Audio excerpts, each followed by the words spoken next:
Cuphead expansion, Cuphead, the delicious last course, is set to drop imminently, and the original was so well loved that fans are desperate for the next installment. The newest iteration of the franchise has been a long time coming, having first been announced back in 2018. But what are people excited about? Today we are discussing what people are excited about with Cuphead, the last delicious course. So don't go anywhere. First up, let's take a look at the story. Stay tuned. The delicious last course has fans of the game excited, but what exactly is the narrative? Well, we will see a new character known as Chef Saltbaker, who has a brand new recipe for an all-new Wonder Tart that he has designs on making. Saltbaker has a recipe that he wants to try out to make the legendary Chalice, or Miss Chalice, as she is also known, as real can be. However, there's a twist. Our favorite characters, including the titular Cuphead, as well as Mugman, and of course Miss Chalice, are set to head to an all-new location, which has fans super excited to learn more. Next up, we're talking Inkwell Isle. As we know, we are set for an all-new location in the upcoming Cuphead, the delicious last course, which will be called Inkwell Isle. As it suggests, the location is an island, and apparently it's set to be pretty big.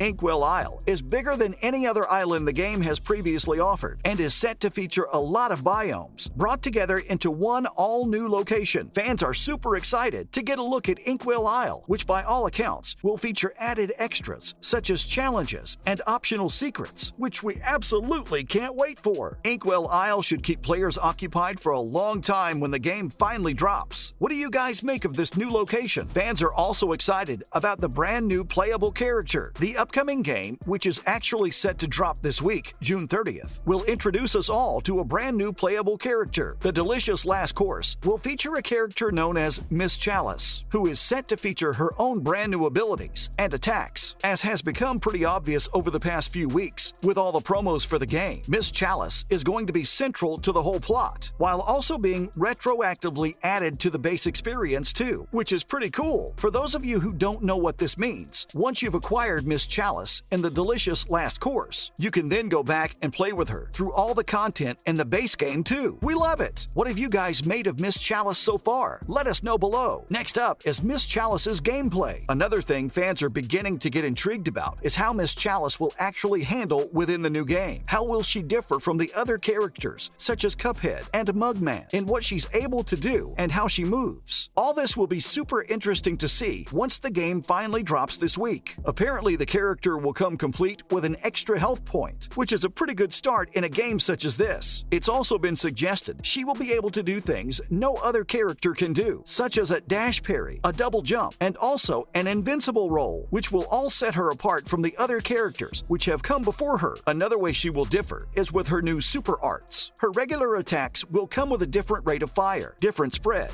and other things, which mean you can expect Miss Chalice to be pretty different from what you might have become used to with the original game. We also have new bosses. Stay with us. Of course, there's nothing worse than when a new game offers a sequel with all the same bosses, which is something the last delicious course has certainly addressed. Cuphead featured some pretty cool boss fights, which were all brilliantly designed, and of course, were also super challenging. Not only this, but they offered consistent enjoyment for the gamer, which should be pretty high up on the list of any studio's goals, right? And as far as we know, the delicious last course is set to raise the bar again when it comes to bosses and boss fights. There is set to be no fewer than 5 new bosses for fans to tackle. However, we're going to leave you guys to figure all that out for yourselves. This is one of the biggest things some fans are excited about. How about you guys? And of course, there's those new weapons and charms. Just like those new bosses, fans of the game will be delighted to learn that the delicious last course will also introduce some new weapons and charms. Fans will be able to get into the all-new Twist Up, which is able to fire tornado-style projectiles. There is also the Converge, which by all accounts fires a 3-way shot, as well as the Crack Shot, a highly damaging, straight-shooting weapon. Some of the new charms will include the Heart Parry, which will rest your character's health once every few parries, as well as the Astral Cookie, which allows gamers to play as the aforementioned Miss Chalice. Which one are you guys most excited about? Next up, it's the length of the game. Stay tuned. Fans should be delighted with the length of the game. Of course, there's no way of knowing exactly how long it will be without actually playing it, but studio director and lead artist Maya Moldenhauer has been quoted as saying that for seasoned players, i.e. those who have played the original game, it should take between 3 and 5 hours. Of course, if you're completely new to the game, it will will probably take somewhat longer as you get to grips with the game and its quirks. Did you guys play the original game? Let us know below. Some fans are also excited about animations. Stick around to hear all about it. The original Cuphead game was synonymous with beautiful visuals and really cool animations, which fans have said they expect to be just as good, if not better, when the upcoming game drops. Of course, they were pretty similar to 1930s cartoons, which most fans absolutely loved, and Studio MDHR are thought to have brought that style and more to The Last Delicious Course. The team are thought to have worked equally on the animations as they did on the entire base game, and studio director Maya Moldenhauer was quoted as saying, "We really wanted to experiment with the art form. I don't have an inventory yet, or a frame count, but it is really comparable to the entire core game. In this one DLC, with the additional frames of animation, we move from that more basic style, early 30s Disney, closer to Fantasia. I say that loosely. It is not anywhere near Fantasia quality, but it's something we strive for, something we aspire to. Sounds pretty cool. Are you guys excited about the animations? People are also pretty excited about the price and launch. As we all know, we've been waiting a while now for this one. However, from everything we've discussed so far, it seems as though it's been worth the wait. The game is set to drop for all consoles this week, specifically June 30th, which fans are psyched about. Meanwhile, the price of the game is set to be super competitive and has been confirmed to cost $7.99. The studio has confirmed that a bundle containing both the game and its expansion will be available at some point in the future, though we're not sure when just yet. And finally, fans are psyched about location transformations. As anyone who played Cuphead will be familiar with, boss transformations were an epic part of the game, and fans truly love them, and it's thought that The Last Delicious Course won't shy away from the boss transformations and could even be set to put an even more interesting spin on the original game. We can probably expect bosses to take different forms again as we fight them, but we also know that the locations we fight bosses in are also going to change during fights. This will, of course, make battles much more exciting and varied. And speaking recently, Moldenhauer explained that one of the things that we're known for are boss transformations in the core game. One thing that we did this time was location transformations. In the Mortimer Freeze boss fight that you'll see, he's not in the same arena through the whole fight. Every phase brings you a new location, which means a lot more watercolor background paintings. Sounds awesome! Of course, all this means that The Last Delicious Course could be set to be one of the coolest follow-ups in years, and we are completely here for it. What are you guys looking forward to when this one drops? As always, thanks for dropping in today, and remember to stop by again next time for some more fun and games. And why not do us a solid by liking and sharing today's video, while also subscribing to our channel, so not to miss out on any more great content. Bye guys!